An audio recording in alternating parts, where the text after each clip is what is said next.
اب کچھ خبریں شوبز کی رنگ رنگ دنیا سے۔ نگارہ گواہ کی 23 سالہ حسینہ شینیز پالیسیوس نے مس یونیورس 2023 کا تاج اپنے سر سجا لیا۔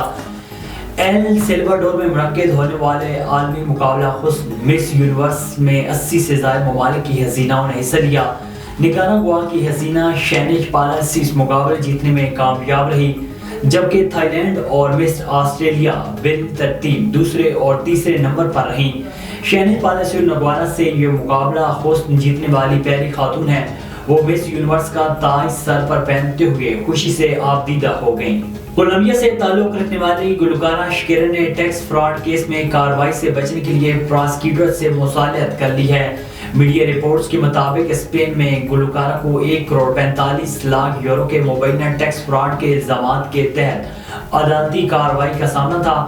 گلوکارہ پر الزام تھا کہ انہوں نے 2012 سے 2014 کے دوران اسپین میں اپنی آمدنی پر یہ ٹیکس ادا نہیں کیا تھا۔ گلوکارہ نے عدالت سے باہر ہی معاملے پر مصالحت کر لی ہے۔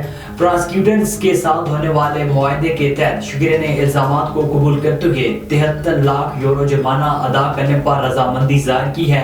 اس مقدمے کی پہلی سماعت کے دوران جج نے کہا ہے کہ گلوکارہ 73 لاکھ یورو جرمانے کے ساتھ ساتھ 3 سال قید کی سزا سے بچنے کے لیے بھی مزید 4,38,000 لاکھ یورو کا جرمانہ ادا کریں گے۔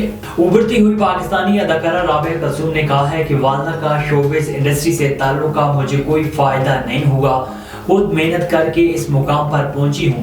حال ہی میں اداکارہ رابعہ کلثوم نے نجی ٹی وی شو میں شرکت کی، جہاں انہوں نے مختلف موضوعات سمیت اپنے کیریئر کے حوالے سے بھی کھل کر گفتگو کی۔ شوبز میں قدم رکھنے کے حوالے سے بات کرتے ہوئے رابعہ کلثوم کا کہنا تھا کہ والدہ نے پہلے ہی کہہ دیا تھا کہ وہ کسی سے میری سفارش نہیں کریں گی۔ میں نے اس پروفیشن کا انتخاب کیا ہے، اس لیے مجھے خود محنت کرنی ہے۔ میں آج جس مقام پر ہوں اس کے پیچھے میری اپنی محنت ہے۔ والدہ کے انڈسٹری سے تعلق کا مجھے کوئی بھی فائدہ نہیں ہوا۔